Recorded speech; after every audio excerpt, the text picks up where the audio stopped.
What's going on, everybody? This is Brian Mazik, aka Unique Mazik, the hardest working man in sports and gaming, and we're talking NBA free agency. It started on July 1st at midnight, so we're pretty much almost a full day into it. A lot of signings have already been announced, and this guy on the screen, Paul George, threw a monkey wrench in the Lakers' plans, more than likely, and we're going to talk about how it could affect LeBron James and others.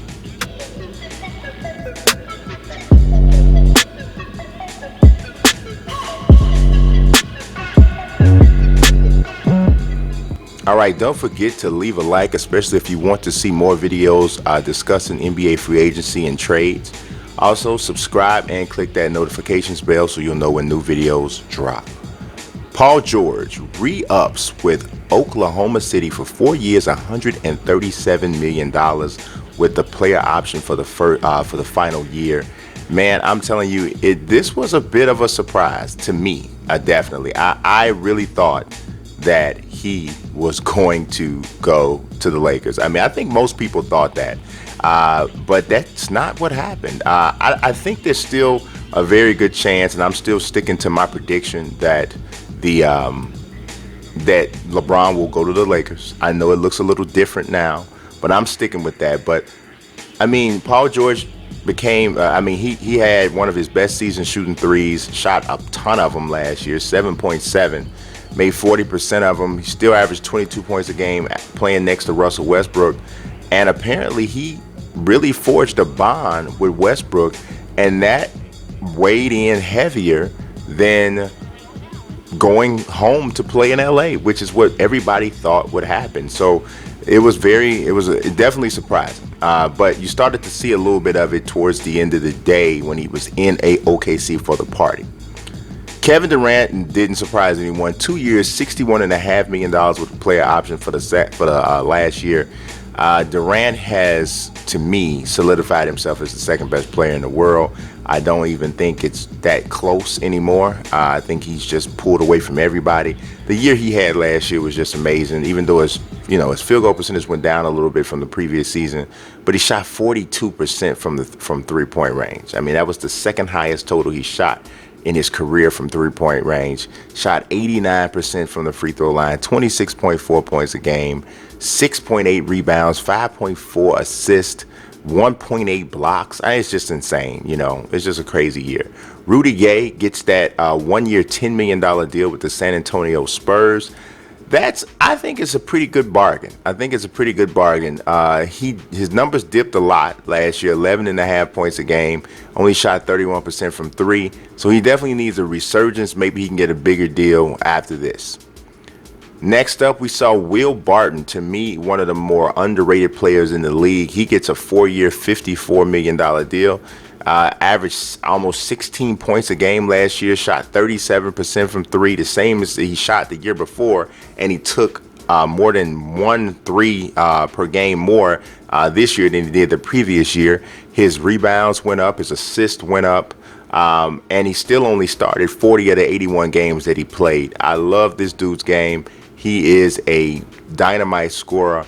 I think perfect for a six-man role, but we'll see how they use him moving forward. Fred VanVleet goes back to the Raptors. 2 years, $18 million. He was one of the league's best six men last year. 8.6 a game, 3.2 assists, almost a steal a game. He knocked down over 40% of his threes. Really came in and played very well. A Wichita State guy, and I don't think everybody thought he would be as good as he has turned out to be, and I think he's really just scratching the surface. Doug McDermott inks the 3 year, $22 million deal with the Pacers. Now, I know a lot of people were like, Doug McDermott got over $7 million a year. But if you think about the way the league is set right now, it's really built around shooters, right? I mean, Doug McDermott last year shot 43% from three-point range. For his career, he's a 40% three-point shooter. I mean, the dude can shoot the ball, and you know how valuable it is to have shooters on the floor, and he's one of the best. So you can't really, it's really not a preposterous contract. Joe Harris gets 2 years, $16 million. That's $8 a season. Joe Harris, you know what really ignited Joe Harris is the three-point shot. This year he shot 42% from three. He was already a pretty good athlete, averaged 10.8 a game, and this was all primarily in a bench role. He only started 14 out of 78 games that he played. Shot 49% from the field. He's a very efficient player. If you're in the analytics, he gets a lot out of the minutes that he's on the floor and the shots that he takes, and that's a big deal. Ersan Ilyasova, 3 years, $21 million. He goes back to the Bucks.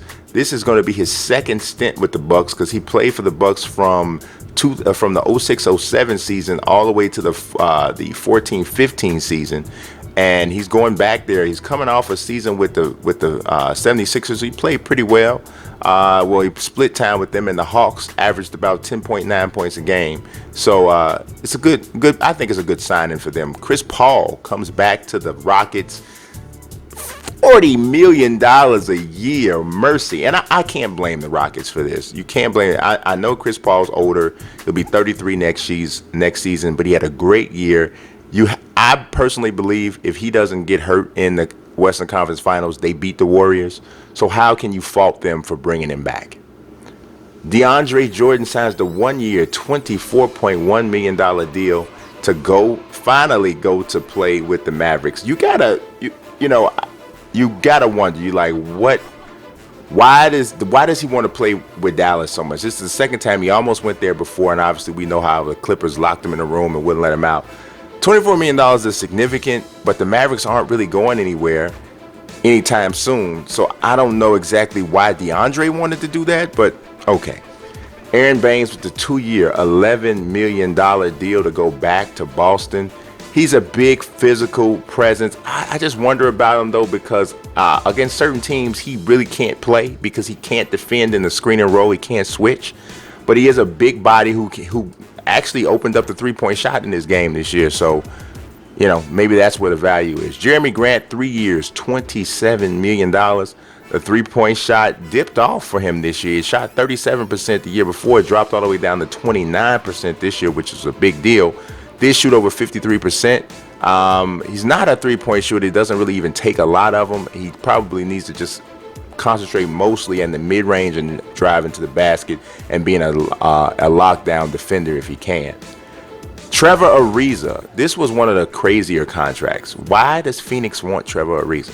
Phoenix is not in a place where they're on the cusp of winning, and Trevor Ariza is that type of player at this point where he's like a glue guy or a rotational guy, and it just didn't make any sense to me. Ed Davis goes to Brooklyn. Damian Lillard tweeted a broken heart after he saw, in response to this deal. Ed Davis is a big, tough, defensive-minded, solid rebounder. He's also a good rim runner after screens.